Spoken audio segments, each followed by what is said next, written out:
There it is. We're live. Hey, folks, this is Price is Wrong with Battle Vortex, and I got quite a crew here, and I actually do have a couple more open spots if you've got something that you want to discuss. So basically, what we're doing with the roundtables, we're just asking people who join. Obviously, make sure you got a headset, and bring a topic. Okay, and I guess with that being said, I mean, I know we just we got the Forsaken Mission stuff going on. I don't know if anybody's got that as a topic. Drac Attack is going on right now. Joel's actually doing that currently. And he's not using Predators this month like he did last month. He's got Nighthawks now, so he's graduated, elevating his game a bit. Yeah. But, yeah. So he's doing it now. But I guess we got, what, 1, 2, 3, 4. I got 8, so we got 2 more spots. And I know Toxic's on here. We got Rambo, Joel, G Daddy D, Dooman, Damnation and Hellfire, and White Star. So who wants to go first? Nobody? Let's end the show. No. Well, what do we want to talk about first? The Forsaken Mission or Drac Attack? Well, I guess, I mean, it don't matter to me. I know Forsaken Mission, I actually just got mine done, and I grinded like crazy. I just did a 14-hour stream last night. I had a lot of people that watched the 14-hour stream. A lot of people were on with me, so I started at like 7 p.m. my time yesterday, and I ended at 9 a.m. this morning. And so it kind of sucked, but I did it, spent a few coins, and I got the 115 million. But I did start figuring out the 85s. Finding 65s was kind of difficult sometimes. It was a little competitive to get the 65s, but I did get quite a few of those done too. So I mainly did my first go around only hitting 65s. I managed to kill 2 85s, and that was about it for the 85s. Yeah, 85s are nice just for the points. I mean, you know, at 6.5 million points, you know, hitting 85s, I was able to get about 10 million points an hour doing that. And but when I was doing the 65s, I was I don't know, about 4 million an hour. And usually doing the 65s, it's a little bit quicker for me, but being that they're so scarce and it's competitive, you know, you got to look for them and all that stuff. You know, it kind of definitely slowed my progress down a bit. But I don't know if anybody else had those kind of problems, but you gotta look for them. But I don't think they were too competitive, because I had, like, whenever I would ask if anybody saw a 65 in our sector, people would just post them in chat, and I'd head over. You know, I had people in my chat posting them too, but you know, I was trying not to drive like halfway across the sector. You know what I mean? So I was really just looking around my area, and there were like a few low-level 60 bases, low to mid-level 60s, and that were spawning the 65. So I had a few bases that I would check regularly, and there was apparently there was a few of us that were doing the same thing. So yeah, I actually suggested to one of the moderators, Soldier of Mayhem, to talk to Kix about putting all the 75s and 85s around Drac bases as opposed to player bases, just like they did for the 90 platforms in the raids. So it would allow lower level strongholds to spawn around the players, and then they'd still have places to go to hit the higher level stuff. That's a good idea. That's an yeah. extremely good idea. So, Well, go ahead. I'm sorry. So how did everybody find the 85s then, personal to them? Did you find them easy, medium, or hard? Well, they were difficult because you couldn't do them without taking damage. So I mean, if that was how you determine easy, medium, or hard, you know, is how much damage you take. You know, I mean, I could possibly do like 2 of them with my Crusader fleet, but you know, prepping definitely helped and all that stuff. But I found them, they were fun, but they were extremely difficult. Even with prepping, it probably took me 3 fleets to kill the Yeah, same here. 85s. They weren't too bad, and I kind of like the new format. I think the point requirement is way too high. I think it should be like 25 or 30 for the first go round, and then like 35 or 40 for the second. I think they're just expecting too much out of people, especially people who don't have Crusaders with Arbalists. I mean, a lot of those people are just kind of like left out in the cold right now. And if they cut the points in half, it would be way easier for them to grind it out doing 65s, because who the hell wants to do 50 65s? I mean, I'm sure nobody really even wants to do 25, but at least that's more feasible. Yeah, I agree with that. Yeah, well, I've watched your video there, White, and thanks to that, I've actually tried it, and I actually had some fun doing a Forsaken mission again, and yeah, no, it was challenging, but Yeah, I wasn't going to go. I wasn't going to go for 50 million points. I did it once, and then I think I had 14 coin repairs or 15 coins. Bad driving. But no, they were fun, and I actually enjoyed doing them. Well, I actually went to tier 3, and I was doing 65s, and just reset it and thought I'll do tier 3 again and just see if I can get the tokens, but I wasn't happy about trying to even go to 50 million. No, 50 million is totally unrealistic. I think 35 mil the first go around, 40 mil the second go around, and slightly increase the point payouts for the 75 and 85s. Well, 75s don't really even have a good place, right? Because, I mean, it's like, as difficult as they are, it's easier to do 265s for the same points and so much less damage. Yeah, there should be more points for them 65s, Jeff. That's ridiculous. It should be about 3 million for them 75s. Our chat was thinking like 3.5 mil for the 75s, and then up the 85s to about 10 mil. Sounds good to me. Anybody else notice this when you went in with subs? Say if you killed all the VHs and killed the SCXs and you went in with subs to kill the Kodiaks, they actually stopped in the middle. Even when they surfaced, they actually stayed in the middle. But if you went with a fleet, a normal fleet, they actually came out to the edges. Now, I wonder if Kickseyes coded something different there. I was talking to you, Price, about that, and you said you saw that as well. Yeah, I did see that, but I would do stuff to make them come out, like just putting a gunboat in with my subs, and then they would come out. But another thing that I did, I mean, the tactic that I used was, first thing I would do is I would go in there with subs in a gunboat, and I would try to pull all the V2Hs out, and I try to sub the SCXs, and then after I got all the SCXs subbed out, then I would use my Nash's Lightning Carrier to kill all the V2s, and then I would prep out like a couple of the Torp Towers with my Crusaders, and then I'd go in there with subs again. All subs, excuse me, I'd go in with subs again for the Kodiaks, but like I said, with the gunboat trick, you can actually get them to come out. Yeah, it's like when you go in with a Froster and Crusaders, first of all, to kill off the SCXs or the VH, they seem to get snagged on the wall and just go in circles and not come to you. Yeah, and things had a lot of dark movements. Yeah. It's like, wow.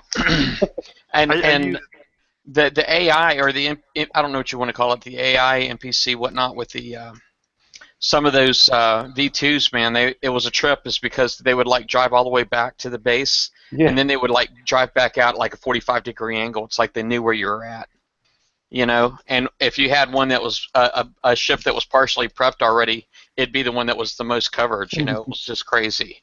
And I mean, it's like they actually made the ships a little bit smarter, where they weren't just going around circles in the middle of the screen. Yeah. Once you get the first, you can go for it.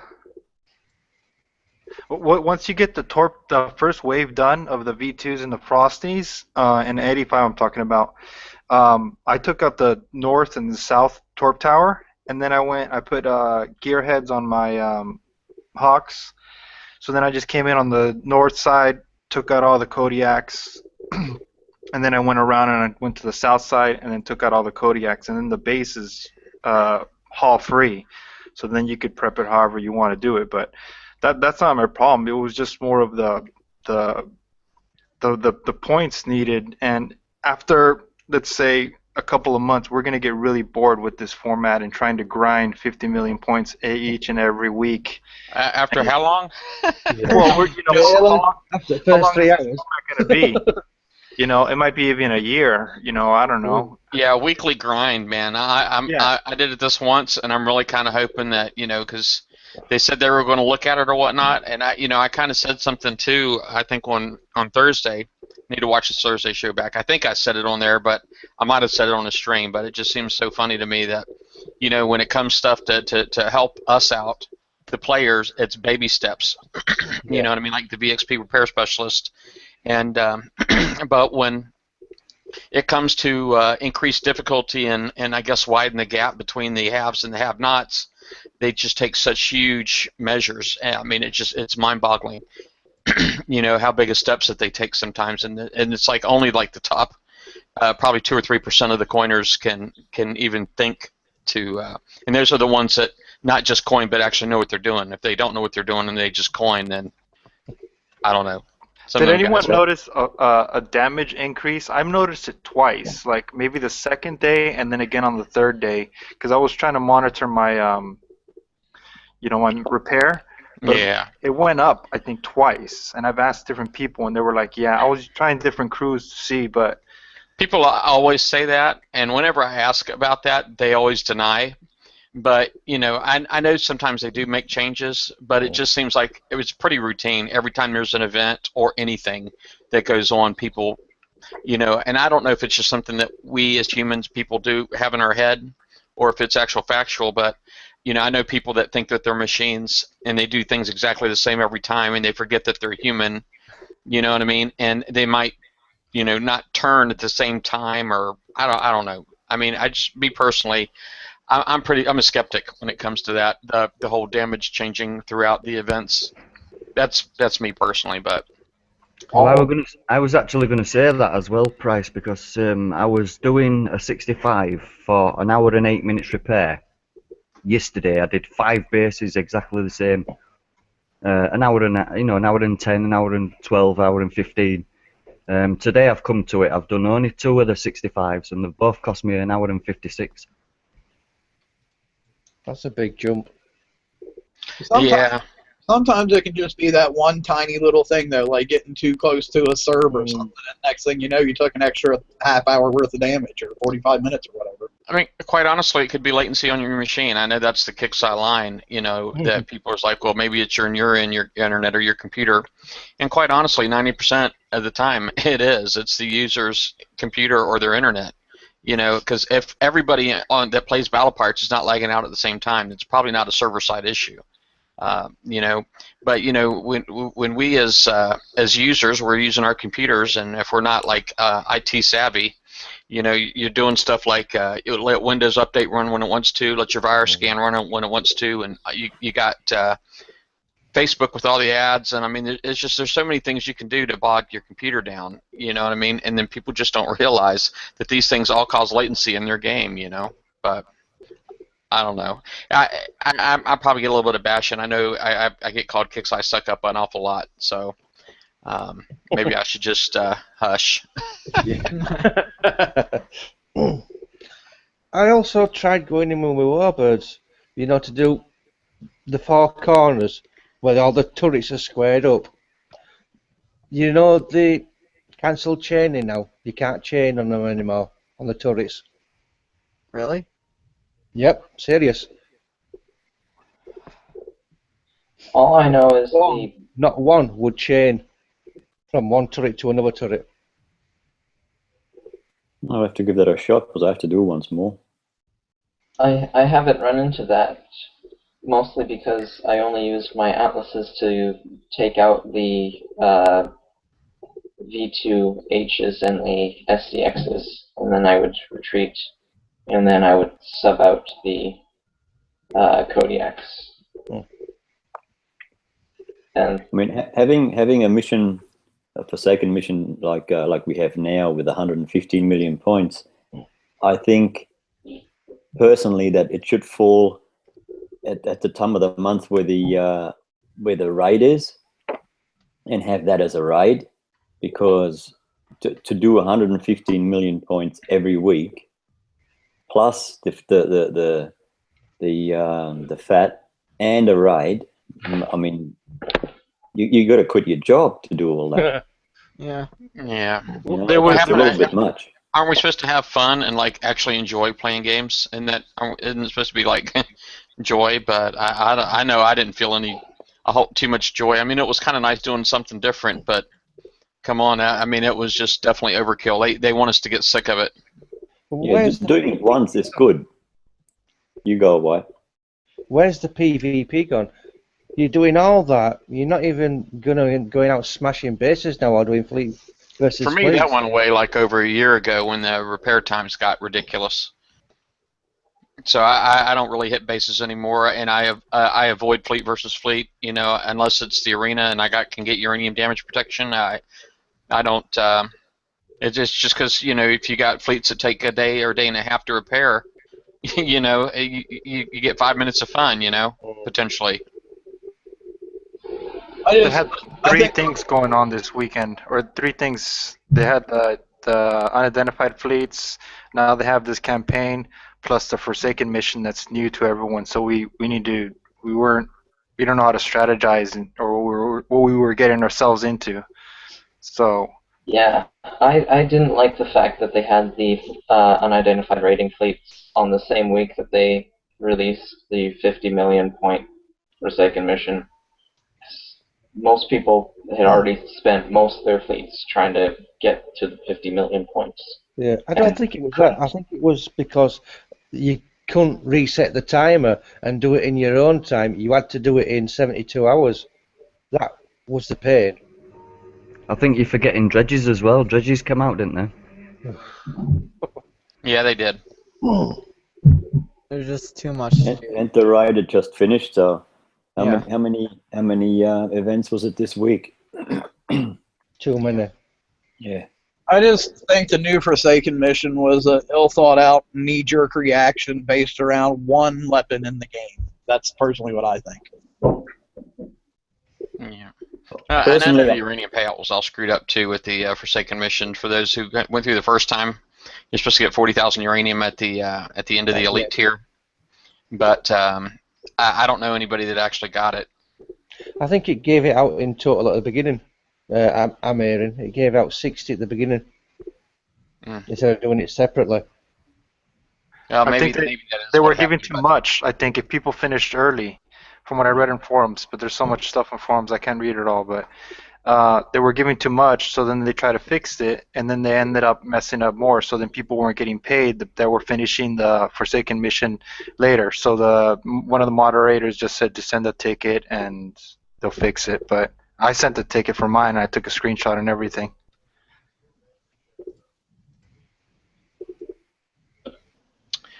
Well, cool. What else were we going to talk about? Drac Attack? Or everybody say what they wanted to about the Forsaken missions? Yeah, it's a pain. Yeah. Yeah. Ridiculous. Well, I reckon Forsaken missions are fun if you only have to do it once or twice, not 120 times. Yeah, and after a while, people are going to get really bored. I mean, it's really long to do what? You had to do 8 or 7 of them, 85s. And that's not the people doing the 85s, not to mention the people that are doing 65s or 75s. So it's going to become really, really tedious But after a while. That's only going to 50 mil, but if you wanted 115, well, then you can double that and a little bit extra.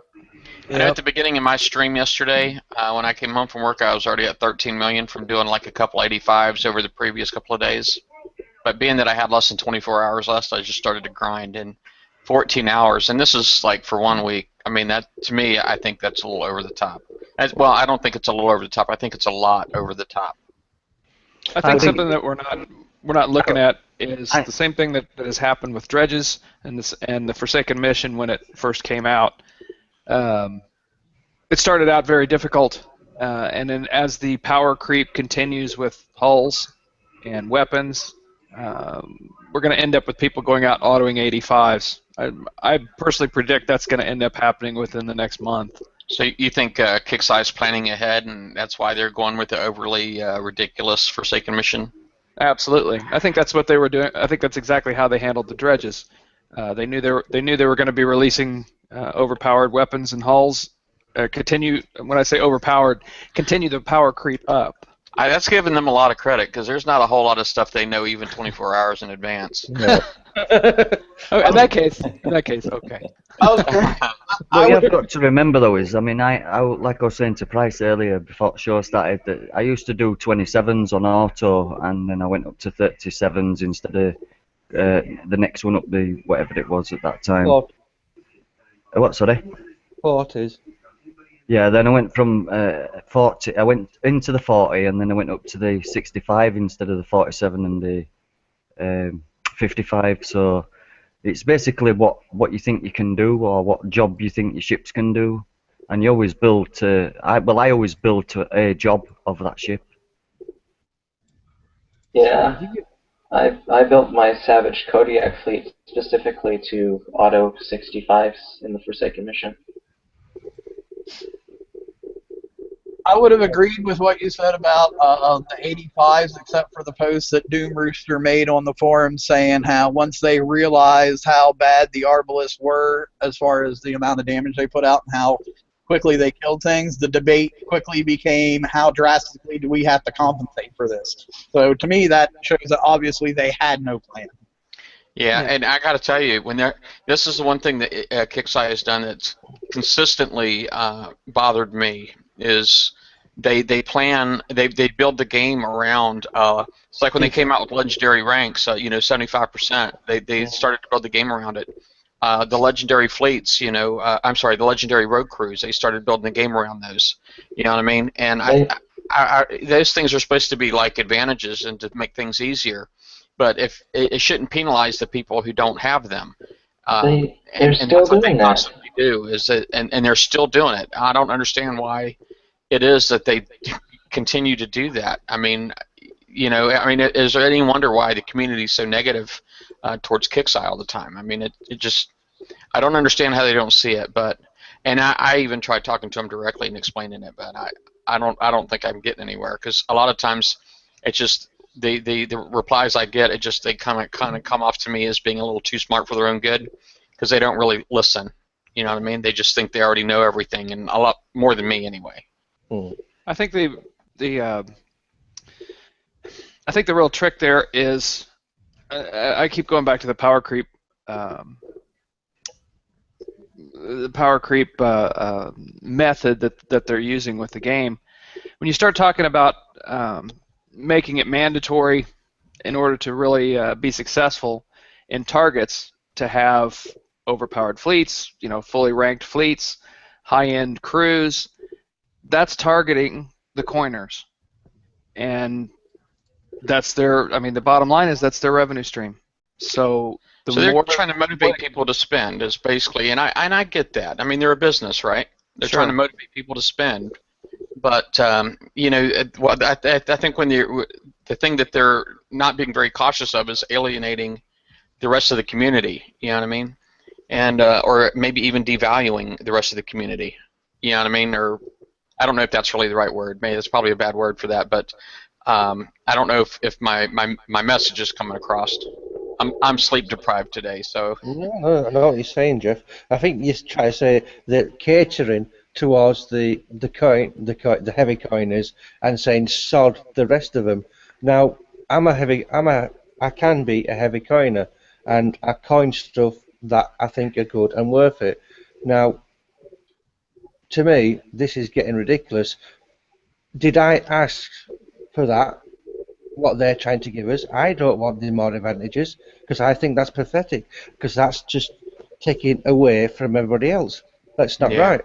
It's like, do you need more advantages? But they know they know that's what they're in the business of, is they're selling advantages. Really, you know what I mean? It's because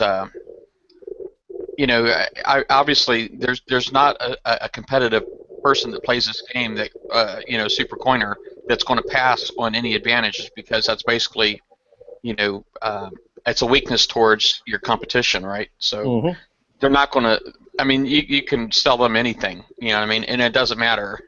You know what I mean? You can sell them anything and put any kind of price you want to on it. And sad to say, there's so many of them that will hand it right over. I mean, it's brainwashed, in my opinion. But All I I don't know. know, I shouldn't say that, because we got some super pointers on here, so I apologize. Let me take that back. all I know is I miss how they did the raids like they did like a year or so ago, like back when like the Mauler and the Mercury were first coming out. The non-coiners could still get the top prize if they were sitting down and they grind out with like Seawolves or whatever. And then the people who had like MCXs and DNXs could do it fairly easy because they have the higher end tech. And then it should still be functioning that way, but it's not. Well, it is still functioning that way. The difference is that the gap between the haves and the have-nots is just continuing to grow. So well, actually, Will Harben covered that one, didn't he, by saying, you all still use Seawolves? And that's now just been made into, you're not using Seawolves anymore. I think that tech-wise, the Mercury or the Stingray would be like kind of like the new Seawolf to bridge the gap. Like the Seawolf would be the old tech versus the MCX and DNX, and the Mercury and the Stingray would be the older tech versus like the Crusaders and the Kodiaks, etc., etc. There again, that's the divide between the haves and the have-nots. You may be right with regard to power, but as far as cost and time for repairs, most of us have Seawolf fleets that, if we want to throw them out there, they're instant repair during a raid. That doesn't equate to the types of fleets that you're talking about, because those fleets will take hours. You could send a Seawolf fleet out, kill half a target, go back, repair it, go right back out and finish the target. You cannot do that with Mercuries, Maulers, or anything of that nature. You're looking at, at half repair time, you're still looking at 5 to 7 hours of repair every time you take that fleet out there. So you're right with regard to that ship taking the place, but when you start talking about non-coiners, they can't accomplish the same amount of points in a raid or Forsaken Mission, whatever, with those fleets, with Mercuries or Maulers or whatever, as they can with Seawolves, because of the fact that they're not instant repair. And you can actually do that with VCs. There is a build that you can do for that to be instant repair. Right, but any still, other, like the Levy's, no chance. Levy's 20 minutes.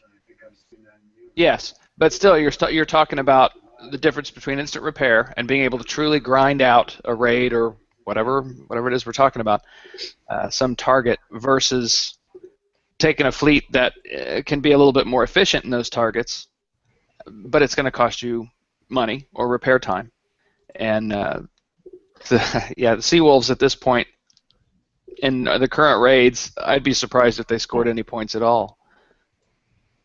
I think one of the big problems too with them catering to catering to the whales or the mega coiners, whatever you want to call them, is that group of people tends to be very fickle sometimes, and they can just wake up one morning, decide they don't want to play anymore, and walk away from it, and not even think twice about the money they spent on it. Yeah. Whereas, your mid-level coiner, he's going to spend a lot of time thinking about whether he wants to quit or not with the amount of money he has in the game. Time. I don't know. Most of the super coiners I know actually view their money they spend as an investment, even though it's really not. I mean, I guess it's an investment in your entertainment, but investment in time. Yeah, entertainment, right? Because you're not going to see anything else from it, other than just quality or your entertainment. You know what I mean? So I'm put just it this saying way. you're not going to get anything else from it. Put it this way: if Kixeye decided to shut this game tomorrow, you're not even going to get them pixels back. So they've spent the money on nothing, really, like you're saying. Yeah. Well, it's you've spent your money on entertainment. You've spent your money to buy something that you could play in a game. It's no different than buying. How many of us bought Quake? Okay, that was an investment. We could still jump on and play it, but it's not going to bring us any enjoyment. I have no idea what that is.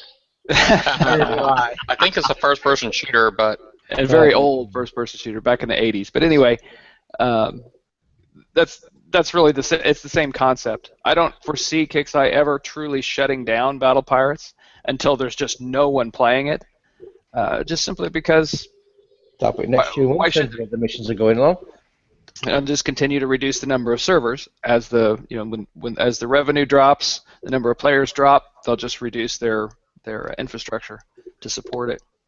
Like I said, I know in my experience of having owned a game store for 14 years, I know those people that drop tons of money can be very fickle, and the littlest thing can set them off, and they can just walk away and not even think twice about it. Well, we've seen quite a bit of that. I know quite a few pretty heavy coiners that have walked away from the game. Not as many as you would expect, and I think that's why the change is. Price points this out on a regular basis. The game's not going to change while the revenue is still pouring in. Yeah, exactly. If they can continue to put out overpowered hulls, overpowered weapons, new crews, ridiculously expensive targets to kill, and we spend money on them, they're going to continue to put them out. And that takes me back to what I was saying a second ago as far as the delta between coiners and non-coiners. You really have two completely separate classes of players in this game now, and it's continuing to grow farther and farther apart. As a whale, I have to admit that. I look around and there's a lot of bases and a lot of players I don't even look at. I don't even think about them because they're no threat whatsoever on a PvP situation. So I actually think, to be honest, that that when a long time ago now, but we were all about level 30 and they jumped us to level 50. I'm presuming now that I'm a level 82. I've just gone up to a level 82 now. So you take them 20 levels back off, I'd still only be a 62 now. So I would be liable then to hit 65s, which I'm doing now. I'm a level 82, you know what I mean? It's crazy. I'm not getting as much stuff for my level 65 than I would do if I was a lower level 65. Are you spending the same amount of money on the game, or do you coin it all? I don't coin at all, no, non-coiner. Yeah, that's why. Okay, so you're reaching the plateau. You've hit the glass ceiling of what you can do for free. In order to achieve the next level, you have to put money in. You have to, whether it's for repairs or to upgrade a fleet or refit a fleet, build a fleet, whatever, speed up a fleet before it becomes so it's built before it becomes obsolete. That's the glass ceiling. Or the glass level, I guess, between the non-coiners and the coiners, and the gap, the thickness of that ceiling or floor or whatever, just continues to get more. It continues to get thicker. And didn't Doug Hill say that as far as power creep went, they were trying to grow broadly and not up? Didn't he say that when he was on here? Well, yeah. Where's the implementation of that? Because I'm not seeing it. Well, there's no power creep. There's a power leap now at that point. The only thing I see where they might be trying to spread things out is the fact that they bring out different weapon types and different hull types. So you've got ballistics, crusaders, obviously, and arbalist. You've got the new fusion cruisers and the new launchers. So maybe they're trying to level the playing field in that way. At the same time, you run into the problem of different bases or bases being able to be defended. With this new launcher, all of a sudden, all the hitter fleets that could take just about any base 2 weeks ago or a month ago Can't take a base now. you'll smoke them before they hit your first turn. Hmm. And I know that Even if you firsthand. spend- So Even if Has you anyone spend seen the new $100 launcher in action on an enforcer? Yeah. yes, It's pretty nuts. It's You can't get in any base right now. It's you have to refit all your ships now, and it's crazy because now everyone is going, oh shoot, I have to refit my basers, all of them, because everyone's gonna have this on their enforcers, because most people have enforcers. All you got to do is, if you shop around a little bit and go out and pick a few bases, you'll see that there's a lot of people out there that still don't bother with base guards. So Yeah, On who that- wants to hit those bases though? I mean, for alliance points, but for fun, you want to challenge. Well, if you want Question to though, people have seen the enforcers. Sorry, Weston. Sorry, if you want to challenge, go back to the old ways and start prepping. Use subs, use reapers and stuff like that. yeah, there's all kinds of stuff that you can use that will deny you the advantages that. I guess you're saying that you want to have a challenge and use every advantage that you purchased, and still find a challenge. Then to me that there's kind of a conflict. You know what I mean? It's like, why are you going to keep buying all of these advantages and you want to challenge? I mean, me personally, I think if you're a big coiner and you want to challenge, maybe you should challenge yourself to not spend so much, and maybe pass on some of these advantages. The game might actually be a little bit more of a challenge for you. well, the only thing I will say once again as a heavy coiner, there are plenty of targets out there that I can't get in. There are plenty of bases out there I can't get in, and I spend a pretty significant amount of money. There are a lot of people who can walk through my base like a knife through warm butter. Yeah. No matter how much you spend, there's always, if you have the right fleet, built the right way, or the right combination of hulls in your hitter fleet, you can get in. Or once again, prepping. I love using reapers. I love prepping with reapers. But that's it. I remember back in the day, if you had doesn't matter what kind of fleet the attacker had, if you had the right setup for your base guard, you had the right setup for your base, and you had the right turrets in the right places, nobody could get into your base. Yeah, and that's a constant back and forth struggle. Yeah. They released this weapon, so people have their enforcers in there with these new weapons on them, and you're not getting in. I mean, unless you're lucky enough to be able to figure out how to prep out some of the enforcers, you're just not getting in. But give them a month, maybe two, and they'll have something out that'll let you walk through those new launchers like they're not even there. Well, you've got that new armor now, haven't you, from the Forsaken missions with 40%. bar. Yep, that's the first step. Yep. I personally don't see the new armor being a whole lot of help, though, since the first boom cuts the radioactive defense you have in half anyway. So. But the new armor starts out at what, 14% instead of 10? Yeah, so it's 7%, and by the time you add diminishing returns in there, you're probably getting 2 or 3 maybe. Right, but my point is that's why they made it 14% instead of 10%. And then it's in the retro lab. D3 Go ahead, then? I'm sorry. Sorry, I was just going to say, doesn't that make that D3 then if it's only 7.5? What? If you use D3, it would get cut in half, which means instead of 7, it would be 3.5.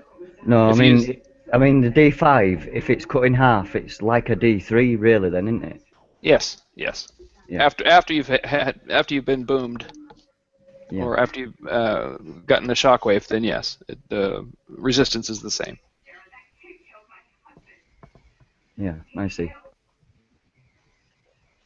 I just think it's a crazy amount of damage being dealt with now. So people have these fleets that are well armored, and 150% repair modifier. So the damage you take now is, in the time of repair, is just crazy. So, and it's just increasing. So back in the days, maybe a year and a half ago, a year ago, your repair times were much less. Now it's couple of days, Yep. So hits are just more expensive, and the hits that I do see or that I constantly get and are from hackers. I don't want to get into that, but You see their band base later. White Star knows some guys that were hitting me constantly, and then you see them on band pages, and you go, and it's just, I want to get hit by regular guys. I don't mind, but it's a little annoying. But Kixeye is trying to do something about it. You were talking about how much damage you take in a base hit now. Yeah. Take a quick poll of the panel here. How many of us have been hit by a creeper fleet? Anything other than a blitz fleet in the last month? I don't have an alliance take, so the type of fleet that takes the most damage is a blitz fleet, as far as base hitting.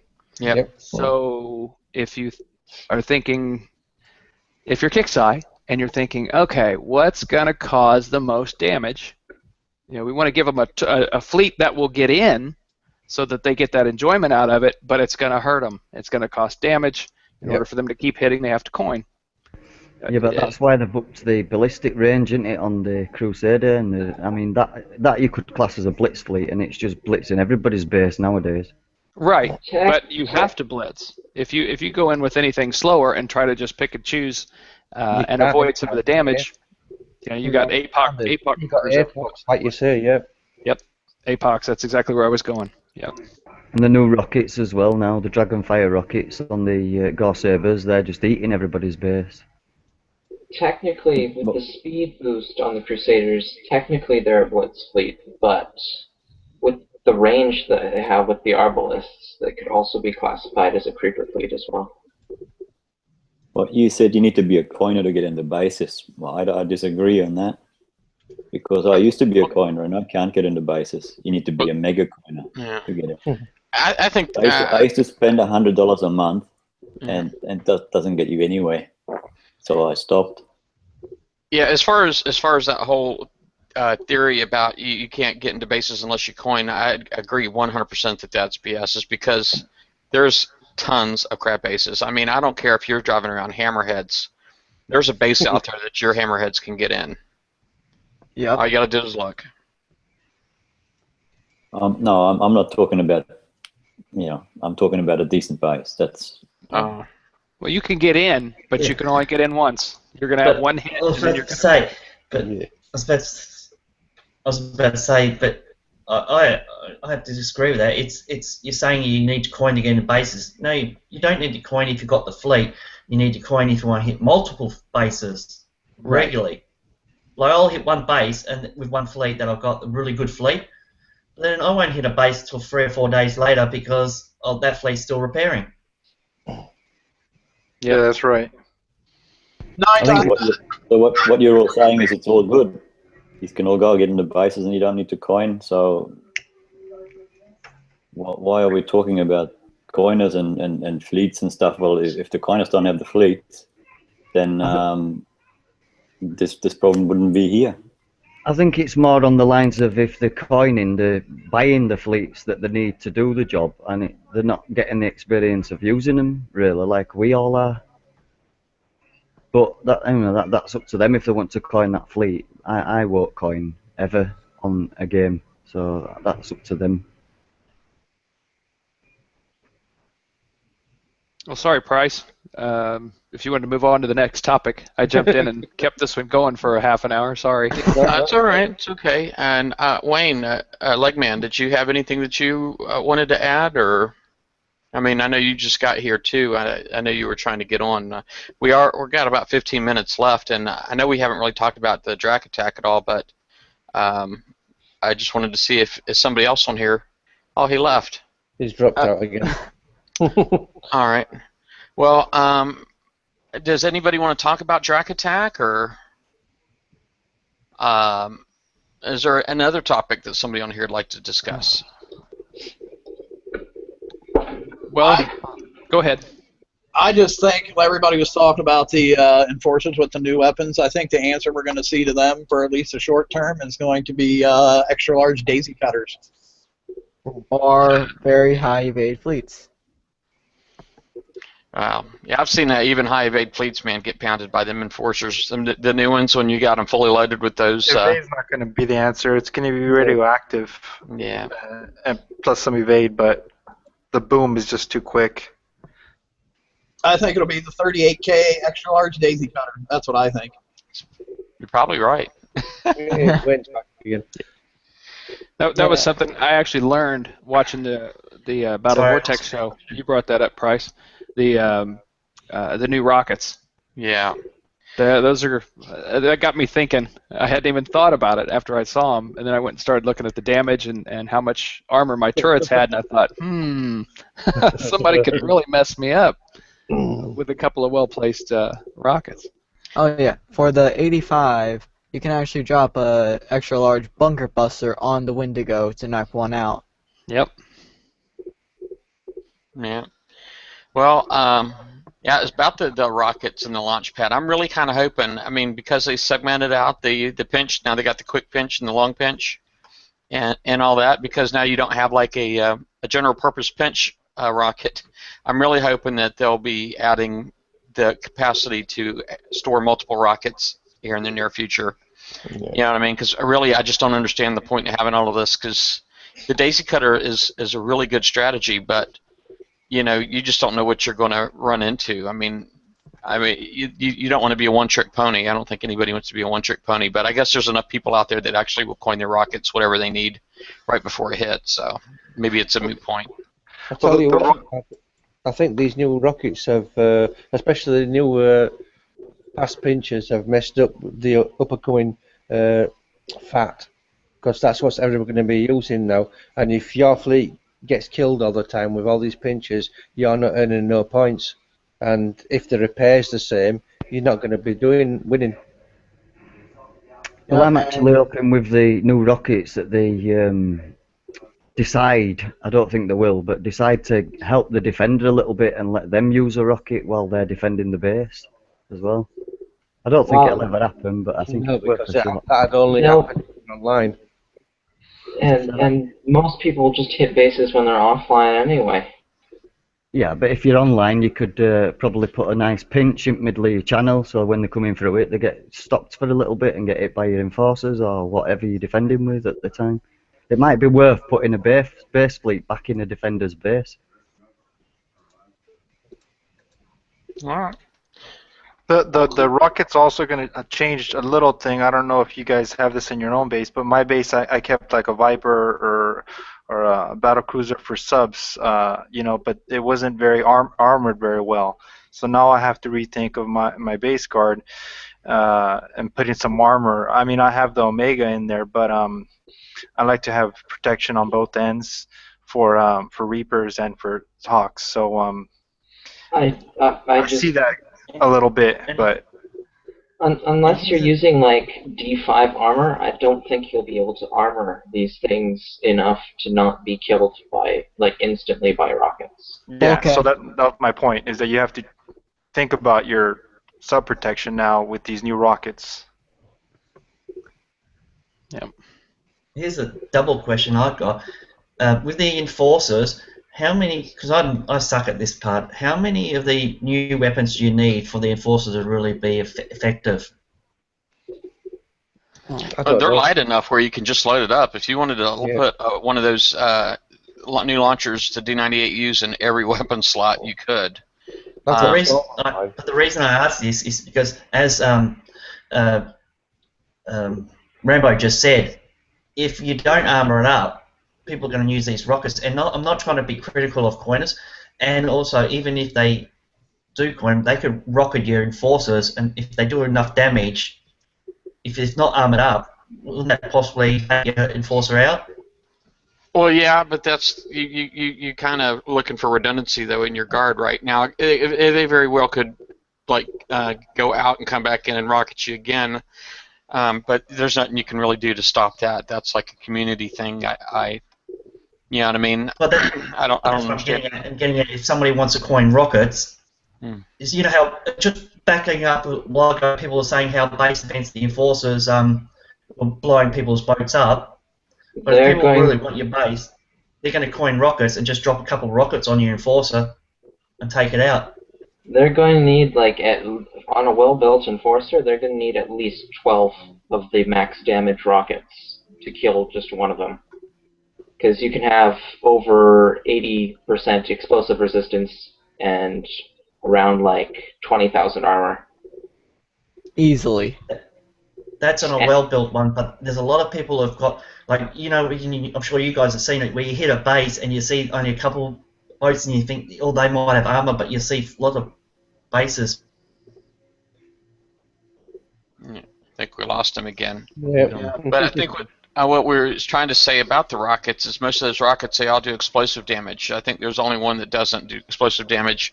Well, I mean, there's the pinch that doesn't do any kind of damage, but and then there's the Depth charge. one that does concussive, but all the other ones do explosive. So if you have your explosive resistance, not just armor points, if you have armor points and explosive resistance, is really your best counter for the rockets, the new rockets. Hmm. Oh, is Wayne back? Looked like he was moving over there. I'm not sure. And you're gonna have to change up some of your turrets too, because if you have like a Wendigo, you might need to change it to have all explosive defenses, because then you're gonna lose it quickly if someone just drops a bunker buster on it. I don't think you can armor the Wendigo. It's pretty well maxed out at No, a. it's maxed. You can't. Power. No. Yeah. It's 3,900 something, and it's at 4,000, so you can't put anything on there. Yeah. Couldn't that just cause another problem, like with your base guard? Let's say that you have got armor on it, but it's not armored up that much, and you get, say, 5 people out of your alliance to build a rocket each. Even if it takes a day to build it, you charge it. You charge up next day, and just double bunker bust all their base guard one at a time. That's a pretty weak hit, though. I don't think anybody's going to be too intimidated by a group that plays that way. There was a group like that before. I'll remember. Yeah, once upon a time. That's what I heard. It's another way that we're doing it, isn't it? It's another way of doing it. Yeah. I mean, I quite honestly, I had somebody one time. This is when I actually was still able to defend my base. It used to be a big source of pride for me being able to defend my base. I had a really good, strong base, and but I did have somebody one time that they were basically would hit my base and over again trying to drop a bunker buster on my subsonic arbiter. That I had a subsonic cavitator in my base guard. And he was just trying to take that out. And he was just, I'm like, dude, let me just send you my PayPal information and I'll pull the guard. But he declined, so I started driving. I'm like, go ahead, keep launching them. I don't care. I got all day. Yeah. So what about Drac Attack? What about Drac Attack? It took me like a little over an hour. I didn't think it was terribly difficult. A lot of my boats I didn't even use like full health stuff. I mean, there's a lot of stuff in there that you can do. I did a lot of prep work with Reapers. For the non-moving targets, I used Reapers a lot. For the V2s that did move a lot, I used my Nash's Lightning Carriers. My Nash's Lightning Carriers seem like to be my best counter for V2s. So I'm really enjoying that fleet. I've been using it more and more with the new Forsaken mission and that Drac Attack. So, but then of course I use my subs wherever I can. My Nighthawks, but wasn't too bad, I didn't think. Yeah, I hit it basically the same way. I actually used Crusaders because the UAV the range on the V2s missile range was the same as my UAVs, so I couldn't get off a volley and try to run away. Limit the number of volleys. I also Hornets noticed have the best range. Hornets do still have the best range. Right, but I still was not able to snipe anything or get away from it. They also seem to have higher range on their STXs as well, because the STXs their cannons are only supposed to have a 47 range, and then you gotta add the built-in hull buff and the hardened barrels or nuclear accelerator buffs. But yeah, the range on them things are amazing, right? Those things have like 100 range for some reason, and so they're outranging even the Hornet UAVs. They're starting to fire on like Atlas carriers before the Atlas carriers even start to fire on the SCXs. Yep. Again, I think it all comes down to your builds. If you build for that item, eventually you will have a fleet that will do that campaign. Yeah. Well, Yeah, you but just what else are you going to do with that fleet then? That fleet you can't do no else with. That's just dedicated doing for that one thing. yeah. Exactly, yeah. Well, you can get 14 fleets out. How many fleets do you need to do every single campaign, raid, and dredges, and all that kind of stuff for this game? A lot. A lot. All of Yeah. them. Yeah. And But you can especially when you think of the time it'll take for your shipyard to build all that, Yeah. you're going to be here for at least another 10 years. And you also have to keep in mind you're talking about how many fleets you can have ready to launch. You can still have a whole lot of extra fleets sitting there for these special events, and load them into a dock slot to go do that event. Yeah, Also, you got 140 ship slots now. Except before you can use the extra 20, you need to have fully repaired other ships Yeah. to be able to swap out to the storage. Well, going back to the D98U, I was going to ask earlier, just before Legman got cut off, how many actual D98Us do you need on a certain ship for it to cause the explosion? Is it actually 30 that you need, 30 weapons? No. No. that's salvos. Within that fleet, though, I mean, is it 30 weapons now?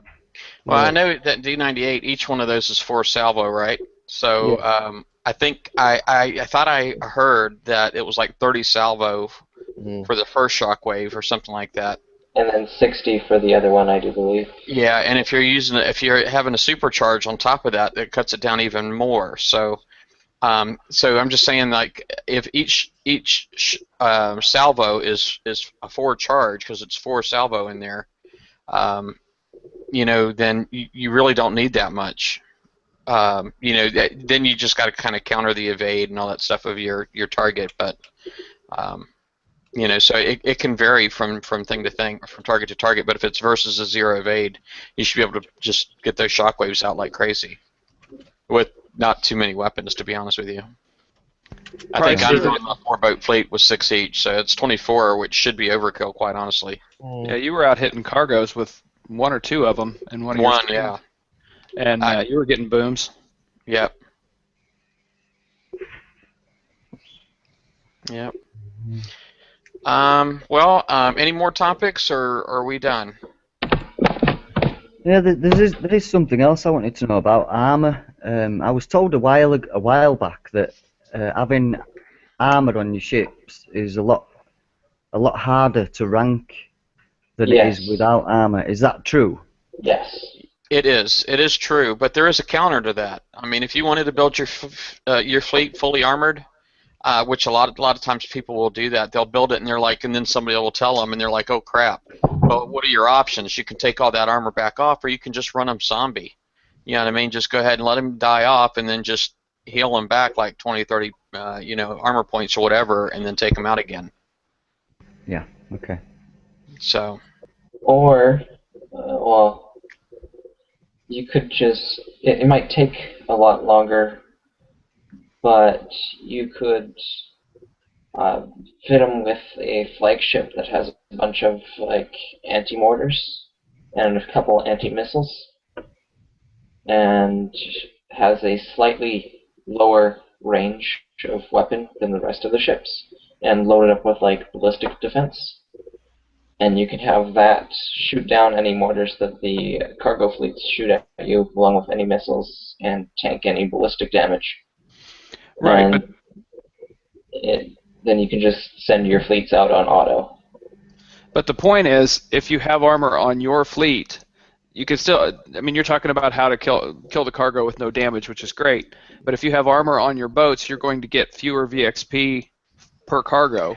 Well, now. I mean, I'm not 100% confident on this, but I'm probably about 80 or 90. But you guys probably know better than me. Okay, so feel free to correct me. But if you do for every 10% of damage you do to your enemy is 1 VXP. So if you're able to do 100%, that's 10 VXP. Now, the reverse is also the same. If they do 10% damage to you, if you receive 10% damage to your hull, then that's also 1 VXP. Now, if you're running the fleet and you're not taking any damage, then if you're not taking any damage, then the only place you're getting VXP from is the damage that you inflict. Yeah. So, in that case, I don't think the armor actually matters, does it? No. It kind of does, because you need to, in order for you to get the full 10 VXP per ship, you need to inflict 100% of what your armor is to the target. So if you have 10,000 armor, in order for you to get the full 10 on each ship needs to do 10,000 damage to the target. That sucks. Example, Price, you have the Nemi, right? And you try to rank it. Yeah. Yeah. What's its base armor with no armor on it? What's its? It's like 65,000 base. That's with no armor on it. And it's pretty hard to rank. Yeah, it's incredibly difficult. And it's a same with sub-magnet Hellhounds. too. So really, the only place to rank it. Sean Penfold Sean, he's a friend of mine in the chat, and he was talking about, Forsaken Arena tournament sucks, but that's really the best place to rank your Nemi if you won one. In my opinion, anyway. I know I personally always tend to build my boats with armor, because 2 months from now, when I would have them ranked up, I don't feel like taking 15 days out of building the new crap to put armor on the old crap. Yeah. Okay, I kind of have the same mindset. I agree. Yeah. Going back to armor then, is it okay to do, the sonar and the thermal thing on subs? Is it okay to still have the D2S on the subs or not? For sonar, yes. Yeah, And for the D2S is cloak not a and lot stuff of like armor. that, yeah? D2s are a very small amount of armor, so I don't think it's an issue building subs with D2S armor on them if you have the D2S. And is it worth putting it on? It also depends on what type of sub you're putting it on. Like, if you're building like a Barracuda, I would just say go unarmored. If you're building a Nighthawk fleet, unless you have absolutely nothing retroed, maybe do the combat speed armor instead. But if you're doing Reapers with like Deluge missiles, then the S is definitely what you need. Right. I was just going to take my armor off, that's all. I usually. Go ahead, Toxic. I'm sorry. I usually, when I build fleets, always put 2 armors on it, whether it'll be 2Es or Vs or whatnot. But I always put the little armor on, because it doesn't take long to take them off and put the right one on, and you can use the fleet a little bit more, and it's a bit more versatile while you rank it up, and it doesn't really hinder the ranking much. Yeah, and I was just going to say, just to be clear, I was talking about Forsaken Arena, not Forsaken Arena tournament. I don't mean that once, a month thing that most of us don't get to do. I was talking about the actual regular Forsaken Arena.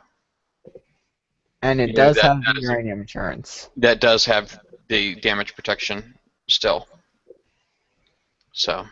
If you're having problems with submarines against your proto-nemesis, if you take it out to rank it on cargo or whatnot, if you have a couple like extra Viper interdictors, you can toss them in there. They got a thermal of 80, so it would help a little bit. Yeah, I did that, and because I had gotten injured by subs, and I didn't have any problem taking them out when I put a couple Vipers in with my Nemi. And the Nemi does add splash, so if they stack, they're dead. Yep. One salvo, the whole fleet's gone generally. All right. Well, cool beans. I think we beat a couple of dead horses, and so I do want to thank everybody on the chat, the YouTube chat, for coming. I want to thank everybody here on the panel, and I want to apologize because I do realize that the coiners, they're the reason why we have a game to play in the first place. So much gratitude. I appreciate the coiners. So I hopefully I didn't come off too offensive. I don't want to offend anybody.